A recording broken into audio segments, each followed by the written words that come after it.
The ghosts of the Second World War loom large in the dispute between Japan and Russia over the Kuril Islands. Marking the gateway to the Pacific Ocean from the Sea of Okhotsk, the islands symbolise strained relations between the two great powers, so much so that they have not signed an official treaty to mark the Axis defeat in 1945. The Kuril Islands are situated in a geostrategically sensitive location for Russia, and their continued possession allows the country year-round unfettered access to the Pacific Ocean, a major strategic imperative for the state. More specifically, this is because the strait between the islands of Kunashir and Iturup does not freeze over during the winter, allowing Russian military vessels from Vladivostok access to the Pacific, and is all the more important given Russia's lack of year-round ice-free ports, which is integral to its geographic and geostrategic challenges. Were Russia to lose control or relinquish control of the islands, they could be used by an adversary to block access to the Pacific Ocean, an unacceptable proposition for Russian geostrategists.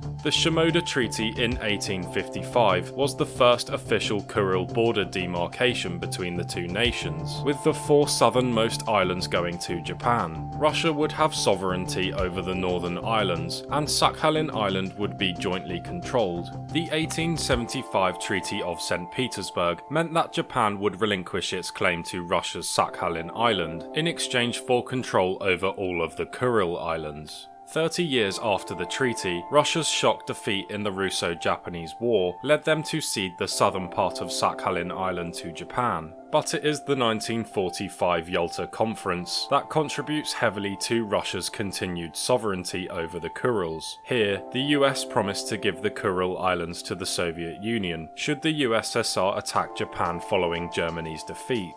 The 1951 San Francisco Treaty re-established Japan's relations with the Allies, but the Soviet Union opposed the treaty due to violation of the Yalta Agreement. The Allies affirmed this promise, forcing Japan to accept the treaty in which they renounce claims to the Kurils. Whilst Japan has admitted weaknesses in its claim, it clings on to the question of what exactly are the Kuril Islands. The state claims it was forced to renounce the islands in 1951, but also claims that the Kuril Islands it renounced did not include the entire archipelago. This view is not without support. In 1949, the US Foreign Service stated that there was no definition of the term Kuril Islands, as the Habomais and Shakotan Islands were regarded as an island group distinct from the Kuril archipelago. The Soviet Union and Japan did sign a joint declaration in 1956, ending the state of war from 11 years prior. However, the Kuril Islands dispute resolution was excluded in this, in the hope of including the resolution in a formal peace treaty, which has not yet been signed. Japan accepted the weaknesses of its claim to Iturup and Kunashiri, and agreed to settle for the return of Shakotan and Habomai. But the US blocked this deal, and US diplomacy changed from holding Russia to the Yalta agreements to Cold War determination to keep Japan in the Western camp and away from the USSR. This joint declaration commits Russia to transfer the Habomais and Shakotan, and is Japan's central cause for dispute. In 2018, Russian President Vladimir Putin said he was ready to sign a peace treaty with Japan without any preconditions to end World War II hostilities, but this was viewed with caution by some foreign policy experts.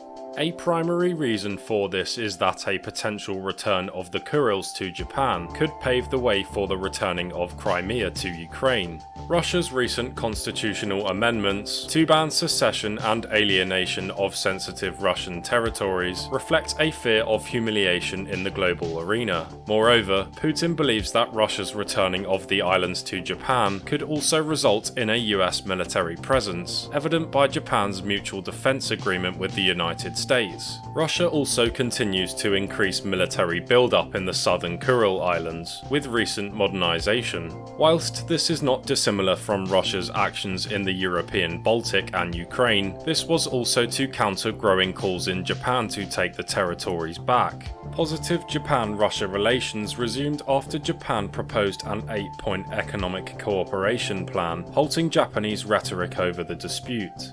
But considering Putin has the possibility of staying in office until the 2030s, there is still a long way to go before any peace treaty is signed, and before any dispute resolution.